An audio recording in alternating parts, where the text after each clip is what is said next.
My family chose my brother. I walked alone, then exposed them, rebuilt myself, and reclaimed love. I stand alone in the bridal suite at Willamette Valley Vineyard, staring at my reflection in the full-length mirror. My wedding dress fits perfectly, every seam and crystal exactly where it should be. The makeup artist outdid herself. My eyes look wider, my cheekbones more defined, my lips the perfect shade of rose. The white roses in my bouquet rest on the vanity, waiting.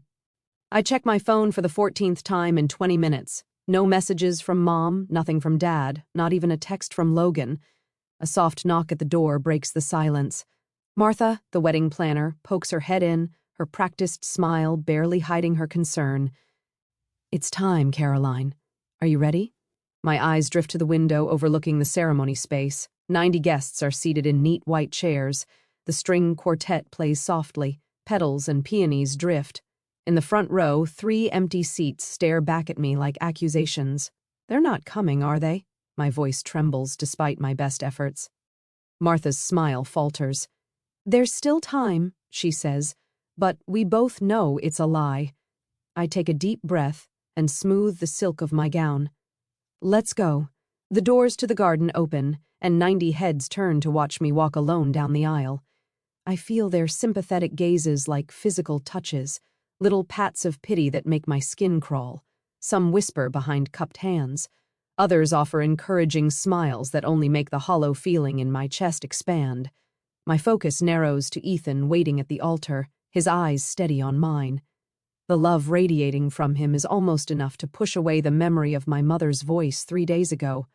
"We'll try, sweetie. Logan's firm has an event that weekend." Mom's dismissive tone had cut through the phone like she was declining a casual lunch invitation, not her only daughter's wedding. "I can pay for the flights," I'd offered, desperation clawing at my throat. "The hotel. Anything. Please, Mom." In the background, Dad's voice had drifted through. "Tell her we're busy." Now, placing one foot in front of the other, I force myself to breathe. In, out. One step, another step. I will not cry. I will not give them the satisfaction, even in their absence. When I reach Ethan, he takes my hands in his. His fingers are warm, solid, real. "I'm here," he whispers, too low for anyone else to hear. "We're enough." For a moment, I'm 8 years old again, standing in our living room while Mom and Dad fuss over Logan's debate trophy. They position it carefully on the mantel, step back to admire it from different angles, and take photos to send to relatives. My art contest certificate sits forgotten in a kitchen drawer. I'd shown it to them earlier that day, pride bubbling up, as I explained how the teacher said I had exceptional talent. Mom had glanced at it and said, "That's nice, honey," before turning back to the dinner she was preparing. Later, Dad had ruffled my hair absently. "Logan needs more support. He's going places," he'd explained when I asked why they went to all his events but missed my art showcase. "You understand, don't you, Caroline? Berkey and Mom, never missing an opportunity. Why can't you be more like your brother? He focuses on what matters." I tried harder after that. Academic awards, college scholarships, business success. Each achievement was a desperate attempt to turn their heads in my direction. Each one was noted with distracted acknowledgement, if acknowledged at all. "Brewer." The ceremony continues around me. I say my vows, my voice growing stronger with each promise. "I choose a future based on seeing each other clearly," I tell Ethan, the words carrying more weight than anyone but he understands. When the officiant pronounces us husband and wife, Ethan's mother envelops me in a warm embrace. "You're one of us now, dear," she whispers, and something tight in my chest loosens just a fraction. The photographer captures us on the dance floor, Ethan twirling me under the string lights. His cousins join us, forming a circle of laughter and music. For moments at a time, I forget about the family-shaped hole in my celebration. I forget about the phone I've checked too many times. I forget about the explanations I've given to curious guests. At the reception, Sarah, my college roommate, raises her glass. "To finding the family who deserves you," she says, her eyes holding mine with fierce loyalty. A murmur of agreement ripples through the crowd. The truth of her words hits me like a physical blow. All these years, I've been invisible to the people who should have seen me most clearly. I've been chasing approval from those who never intended to give it. When the celebration quiets for a moment, I slip away to check my phone one last time. No missed calls, no messages, not even a token congratulations. Ethan finds me there, staring at the blank screen. "They missed something beautiful today," he says, wrapping an arm around my waist. I look up at him, at the man who has never once made me feel like I needed to earn his attention. I think of his family, who welcomed me without reservation. I think of friends who traveled across the country to stand beside me. I set the phone down. Their choice, I say, feeling lighter than I have in years, not my burden, and for the first time, I almost believe it. Bercy. 2 years later, I lean back in my ergonomic chair, staring at the computer screen. Acquisition of Crescent Motion Studio, finalized at $21 million. 2 years of negotiation, 5 years of building from scratch, and now validation in the form of 8 figures. My office door bursts open as my team floods in with bottles of champagne and plastic flutes. To Caroline, Jen, my creative director, raises her glass. The woman who built something from nothing while certain people weren't looking. I smile, clinking glasses with 12 people who actually showed up for me, unlike my family. We're celebrating when my phone buzzes.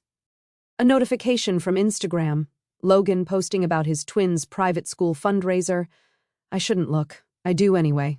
There they are, Mom and Dad flanking Logan and his wife Hannah, their identical daughters in matching plaid uniforms. The caption reads, "Family tradition continues. 3rd generation at Westridge Academy." Dad's arm is draped around Logan's shoulder. Mom beams at her granddaughters. I swipe through more photos. Logan's family vacation to Hawaii last month. The holiday gathering I wasn't invited to. Dad's retirement party. In each one, they look like the perfect American family, minus one daughter. What's more telling than the photos is what they represent. The vacation rental in Maui costs at least $5,000 per week.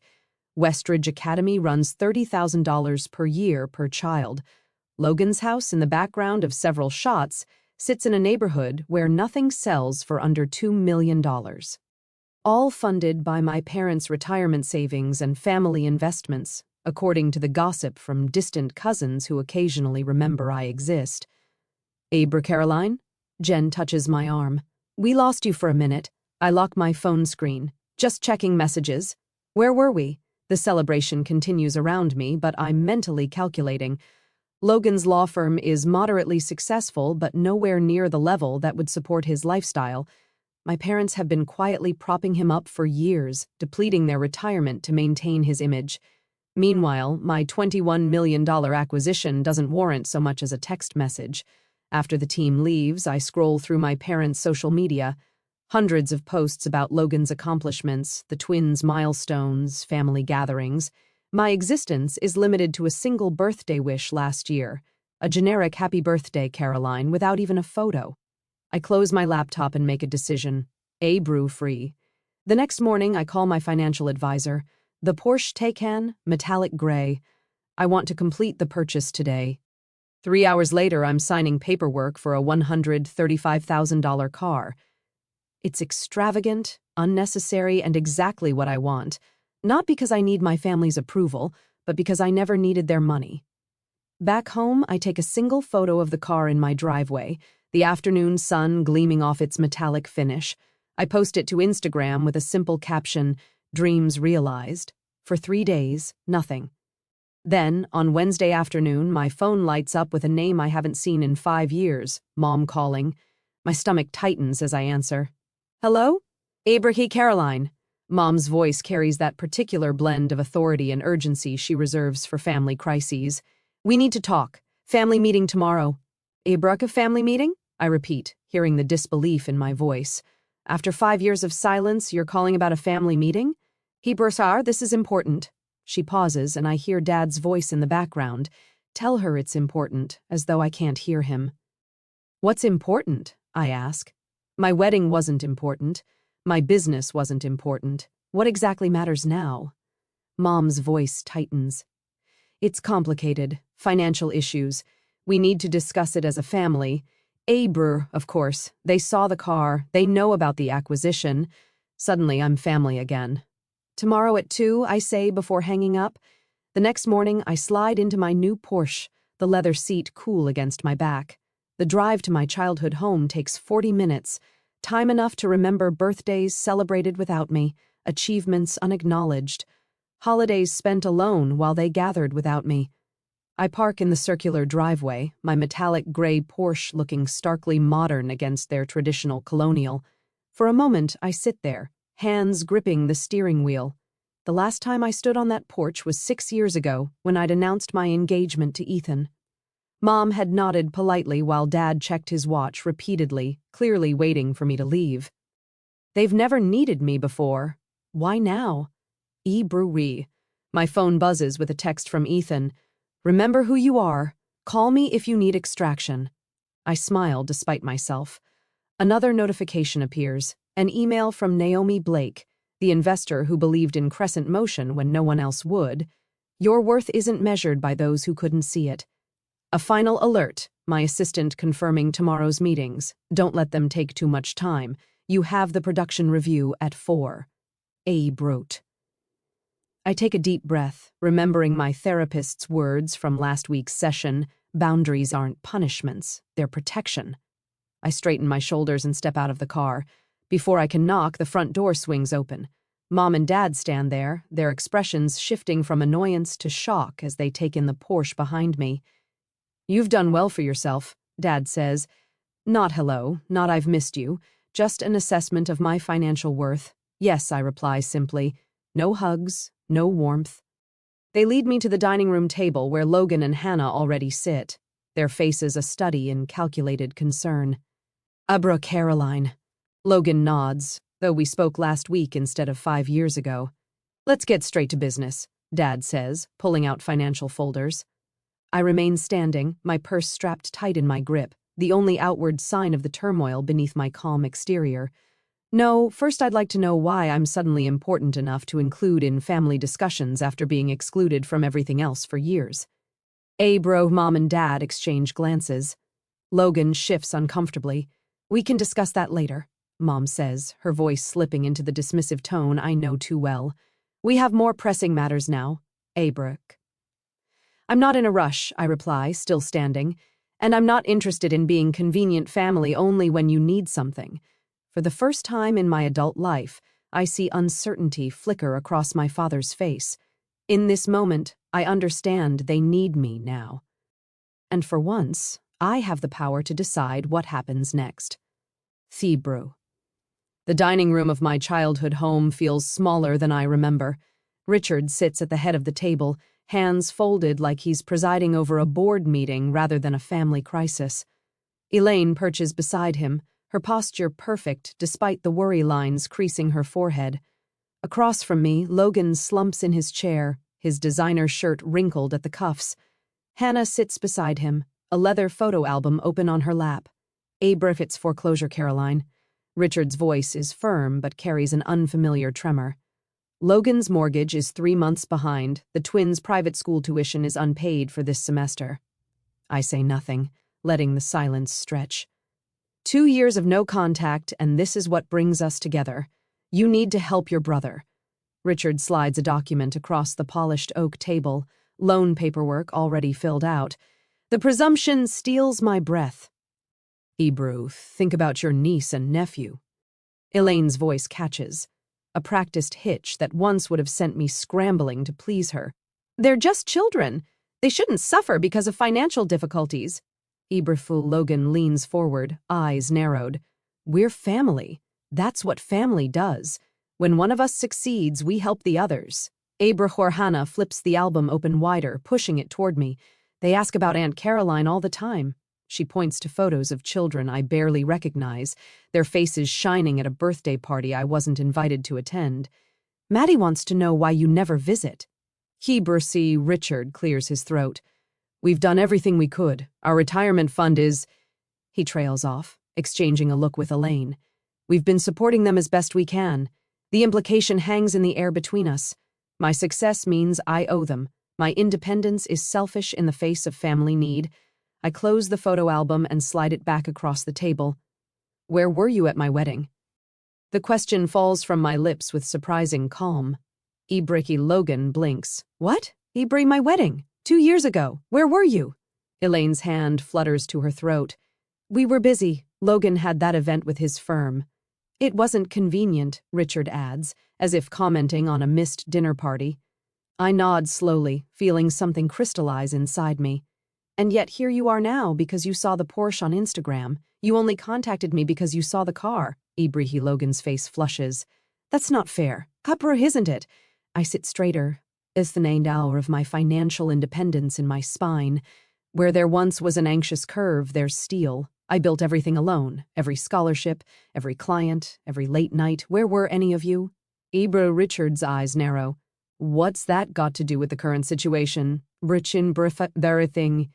I fold my hands on the table, mirroring his posture. I'm listening. Tell me why I should write a check today. Logan slams his hand on the table. You always had to prove something. Always showing off how smart you were, how creative, how special. Some of us were just trying to live normal lives. Richard's hand settles on Logan's shoulder. Your brother had more potential. We had to nurture that. You were always so independent. We're still your parents, Elaine whispers, tears gathering in her eyes. Despite everything, you were parents in title only. My voice remains steady, surprising even myself. You missed my high school graduation. You missed my college scholarship ceremony. You missed the launch of my company. You missed my wedding. I tap the table with each missed milestone. You missed my life. And now you want to share in what that life has built. Caroline, Richard starts. Bro. You didn't build this success, I continue. You don't get to share it. My phone vibrates in my pocket. I glance down to see Ethan's message. You okay? Meeting running long. The sight of his name brings back Naomi Blake's words when she invested in my startup. You don't need approval from anyone who can't see your light. I think of my team at Crescent Motion, their faces shining as we toasted the acquisition, people who chose to see me, to support me, to believe in what I could build. In my briefcase rests the contract for the foundation funding signed by the board last Tuesday, people who trust me with purpose, not just money. Richard slides the loan paperwork closer to me.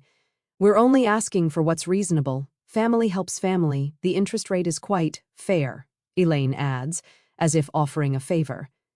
Logan's smirk returns, confident now. Blood is thicker than water, Caro. Paprik. I stand slowly, deliberately.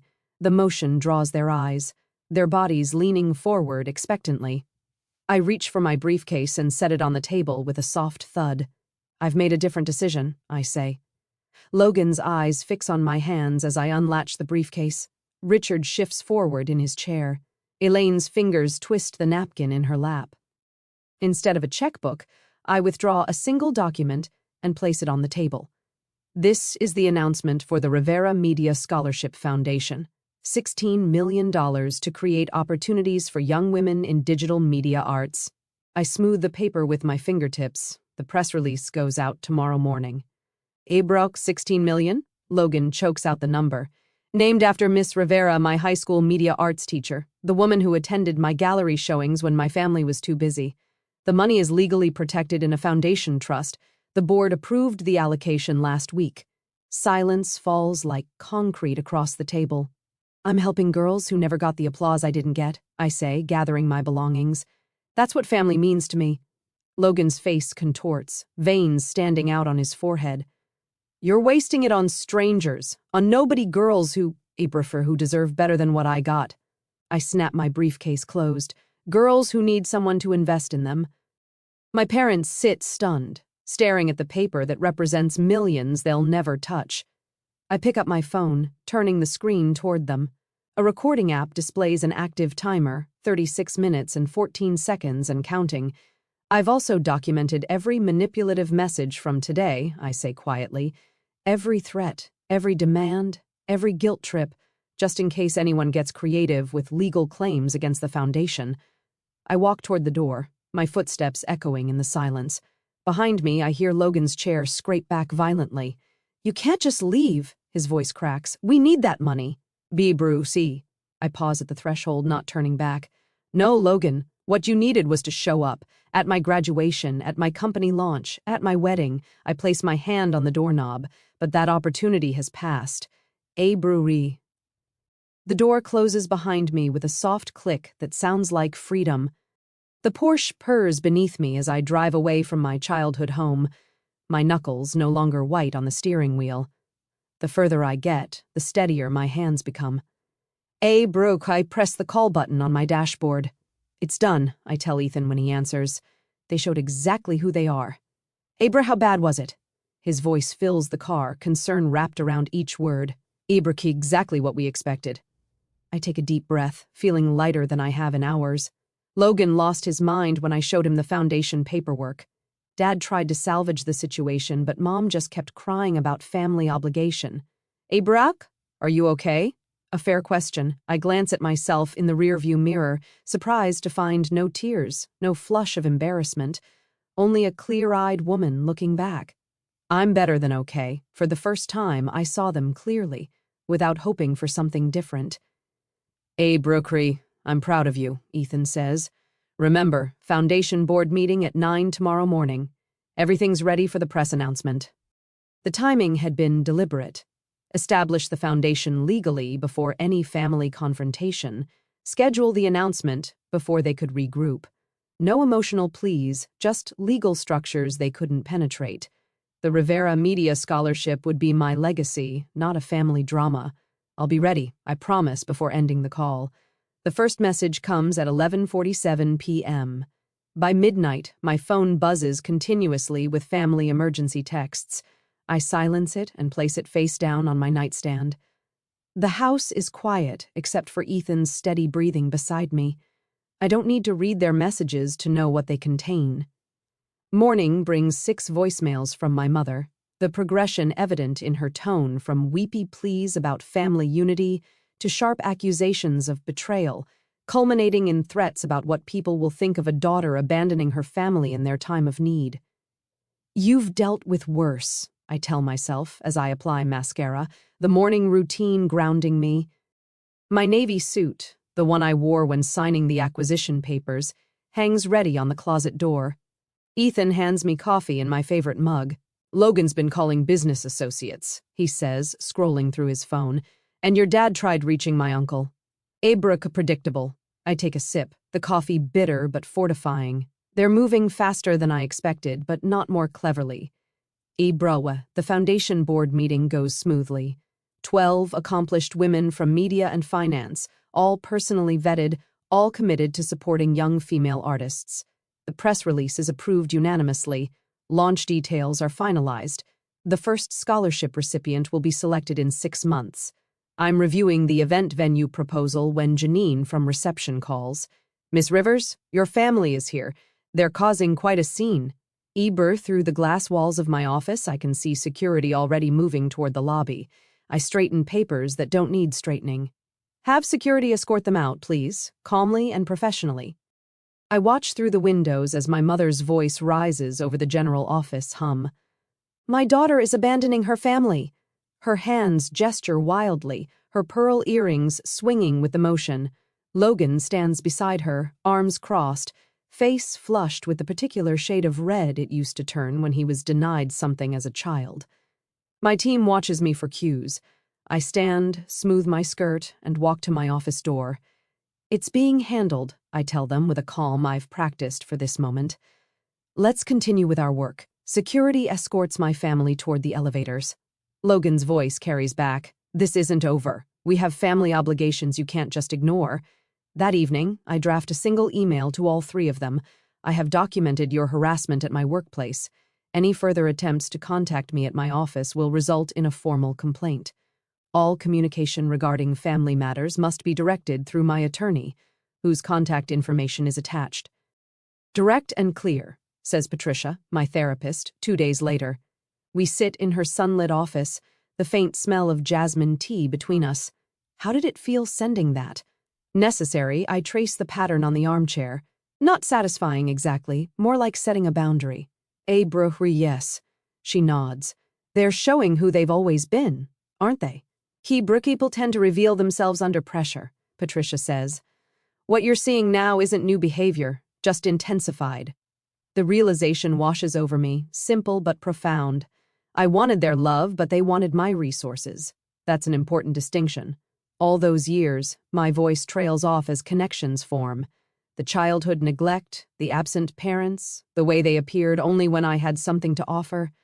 It wasn't my job to earn their love. It was their job to give it freely. Betrayal and now? Patricia asks. Now I know I'm not responsible for fixing them, I say, feeling the truth of it settle in my bones. There's freedom in that. The next morning brings news that Logan has contacted the Portland Chronicle about a family dispute. The reporter, smarter than Logan anticipated, asked why none of them attended my wedding. The resulting story paints a picture Logan hadn't intended, of parents absent during milestones, suddenly interested when money appeared. My mother's social media rant generates an unexpected wave of support for me. Former classmates, business associates, even distant relatives reach out with messages of solidarity. We always wondered why they never talked about your success, writes a cousin I haven't seen in years. Richard's attempts to contact my investors fizzle when they refuse to discuss a personal matter. The community rallies around the Scholarship Foundation instead, with applications already pouring in months before the official launch. The Portland Business Journal requests an interview about the foundation. I agree, setting clear parameters. We'll discuss the scholarship's purpose and impact, not family matters. The reporter, Delia Warren, meets me at the foundation's temporary office space. This is an impressive initiative, she says, reviewing the prospectus. $16 million is substantial seed funding. What inspired such generosity? Betrayal. I consider my words carefully. I had a teacher who saw potential in me when others didn't. Miss Rivera changed my life by simply paying attention. I want to create that opportunity for young women who might otherwise be overlooked. You've built an impressive career, Delia notes. Crescent Motion's acquisition was one of the biggest tech stories last year. Is your family proud? A question hangs between us. I could dodge it, redirect to safer territory. Instead, I meet her eyes directly. My success was built without family support. They weren't at my wedding, my graduation, or when I sold my company. Delia's pen pauses. That provides interesting context for the foundation's mission. Later that week, the article appears with the headline, "Self-Made Success Creates Legacy of Support." The contrast between my generosity and my family's entitlement becomes a public narrative. When news of Logan's house foreclosure breaks days later, the community connects the dots without my saying a word. Ethan handles increased security protocols at our home. My business team manages communication strategy, filtering messages, and prioritizing foundation work. Naomi Blake, my first investor and mentor, releases a statement supporting my commitment to lifting others rather than enabling dependency. My college friends form a protective circle, filling our calendar with dinners and events that leave no room for dwelling on family drama. Patricia provides anchoring during weekly sessions. The United Front becomes its own kind of family, chosen, intentional, supportive. 2 weeks after the confrontation, I receive the Business Leadership Award from the Women in Media Alliance. Standing at the podium, looking out at faces that genuinely celebrate my success, I realize the tables have completely turned. My parents' retirement plans are now delayed indefinitely. Hannah's social position in her precious country club circles has eroded with their financial collapse. Logan's twins will transfer to public school next semester. Meanwhile, the foundation thrives, generating positive coverage that spreads beyond Portland. The story resonates not because I sought revenge, but because I chose to transform pain into purpose. The scholarship committee has selected 3 finalists for the first award, Janine tells me, placing the portfolios on my desk. They'd like your input by Friday. I open the first file and begin reviewing the work of a young woman whose teacher noticed her talent when no one else did. The circle completes itself, healing through action rather than looking backward. Family is defined by what it does, not what it claims to be.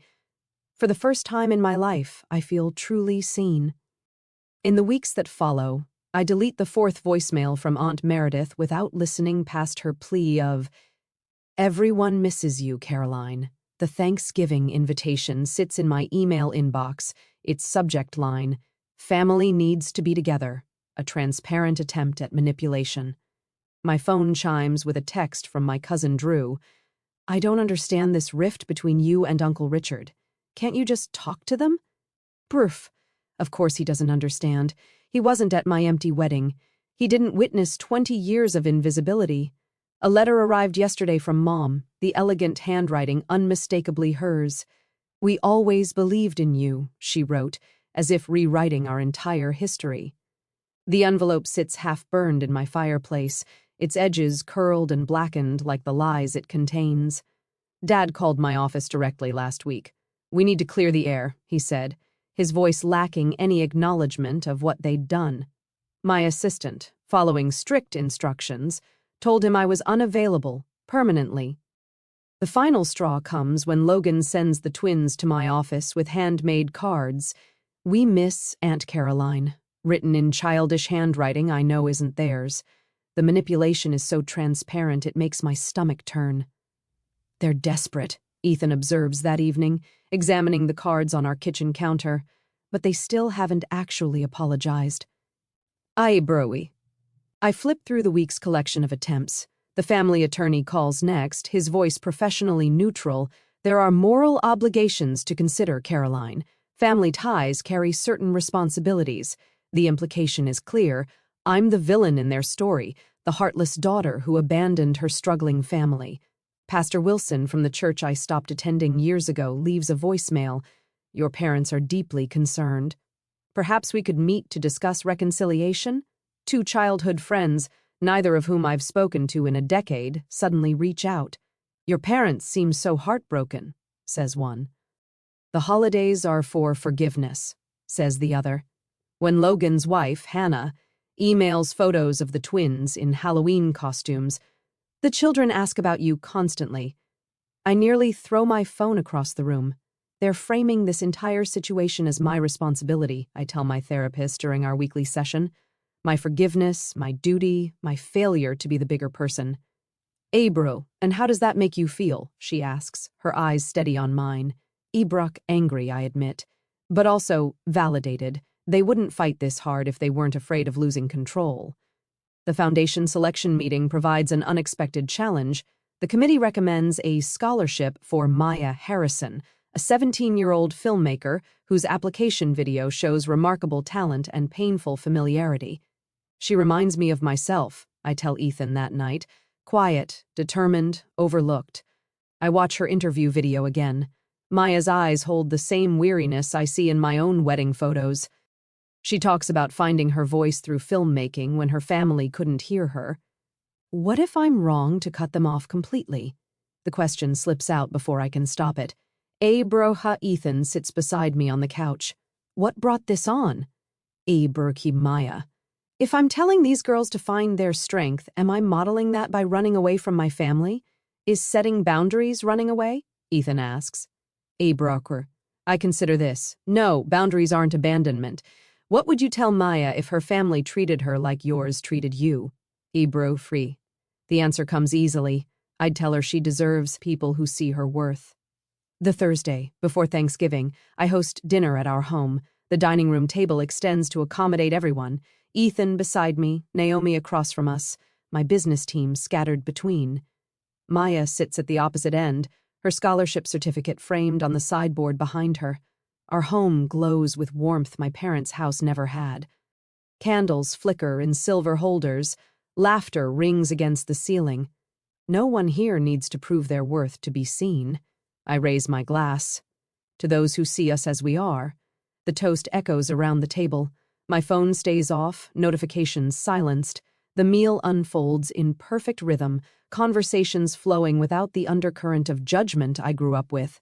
Over dessert, I announce the Foundation's new mentorship program.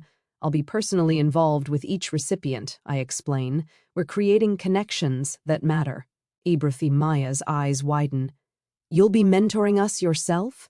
Every step of the way, I smile at her. This foundation isn't just about money, it's about building something meaningful together. Ibrathi Naomi nods approvingly. "You've created structures that can't be interfered with. The foundation's independence is legally secured, I confirm. Its success will be measured by impact, not approval." Later, as we clear plates, Ethan turns on the local news. "Right on schedule," The feature about the foundation airs, strategically timed to coincide with my family's traditional dinner hour. On screen, I speak with confidence I've earned. We build family through action, not obligation. The report transitions to financial analysis, contrasting the foundation's transparent governance with examples of mismanagement, including a not-so-subtle reference to Logan's business failures. Maya watches, transfixed. They're actually comparing your brother's company to the foundation? Facts speak for themselves. I stack dessert plates with steady hands. The community has validated what my family refused to see. The following morning, my parents request a meeting at a coffee shop downtown. I arrive in the Porsche, the car that triggered their sudden interest after years of silence. Dad looks older than I remember, defeat etched into lines around his mouth. "We should have been there," he admits, staring at his untouched coffee. "Ebro, at the wedding?" I ask, though I know that's not all he means. Everywhere his voice cracks. All those years. Mom's eyes shimmer with tears. How can we fix this? The question hangs between us. 3 months ago, I might have grabbed at this opening, desperate for any acknowledgement. Now I feel only calm clarity. Some things can't be fixed, I tell them, only accepted. Mom flinches. "I'm not closing the door forever," I continue. "But I need accountability, not convenience. I'll consider limited contact after you both start therapy." "That's unnecessary," Dad begins, the old dismissiveness rising. "It's non-negotiable." I sip my tea, the warmth spreading through my chest like certainty. They exchange glances, the silent communication of people who never expected consequences for their choices. Logan's financial collapse has stripped away their illusions of his superiority. My success exists beyond their reach. The foundation thrives independent of their approval. When they leave, no agreements have been made, no concessions offered. I watch them walk to their car, a sensible sedan now, the luxury vehicles long gone. I drive away without looking back, freedom replacing obligation in every beat of my heart. The foundation awaits. Maya's project needs review. My chosen family expects me for dinner. For the first time, I'm moving toward something instead of away from someone. And that makes all the difference. I stand in the sunlit studio of the Crescent Foundation, watching Maya adjust her camera settings. The morning light filters through the tall windows, casting golden patterns across the polished hardwood floor. It's been a year since I faced my family for the last time. What do you think about this angle? Maya looks up, her eyes bright with the same creative fire Miss Rivera once saw in mine. Try moving it slightly to the left. Catch how the light falls across the subject. My voice carries the confidence of a mentor now, not the desperate plea of a daughter seeking approval. On the wall behind Maya, photos document our scholarship recipients' projects, stories they never could have told without the Foundation's support. Each frame represents a voice that might have been silenced, just as mine nearly was. My office here replaced the childhood bedroom where I once dreamed of being seen. Every element, from the ergonomic chair to the awards displayed without apology on floating shelves, I chose deliberately. Nothing inherited, nothing tainted by obligation or guilt. "I've finished the final cut of my documentary," Maya says, straightening up. "Would you watch it with me?" We move to the editing bay, where her project plays on the high-definition monitor. The documentary follows 3 generations of women in a rural Oregon family, their struggles and resiliences beautifully captured through Maya's lens. Watching her work, I feel a swell of pride entirely different from anything I've known before. This isn't about me. It's about what she's created, what she'll continue to create. When the final credits roll, Maya turns to me, tears brightening her eyes. "You're the reason I believe I can do this," she says, wrapping her arms around me in a spontaneous hug. I think of Miss Rivera, how she recognized something in me when my own parents couldn't be bothered, how her belief sustained me through years of family indifference. Now the cycle continues, not of neglect but of genuine support. Later that week, I stand at the podium of the Portland Arts Center, accepting a Community Leadership Award. The audience applauds. A sea of faces turn toward me with appreciation, not pity. Ethan sits in the front row, beaming with unrestrained pride. There are no empty seats causing me pain tonight. No phantom family members I wish were here. Every person in this room sees me, truly sees me for who I am. Betrayal, thank you, I begin, my voice steady. This journey began in invisibility and has led to impact. For years, I measured my worth by the approval I couldn't earn from people who refused to give it. I pause, letting my gaze sweep across the room. Now I measure it by what we build together. The standing ovation washes over me like a cleansing wave. My therapist calls it post-traumatic growth, this strange peace I've found after accepting that some wounds never fully heal. I maintain careful boundaries with extended family. Holiday gatherings now center around chosen family, celebrations filled with genuine joy rather than dread. Ethan and I have established our own traditions. Naomi's retirement party at the foundation last month brought together the circles of support that lifted me when blood ties failed. The emergency fund for students facing financial hardship, my latest project, ensures that talent isn't crushed by circumstance. I understand now what these young women need because I lived without it, unconditional belief in their potential.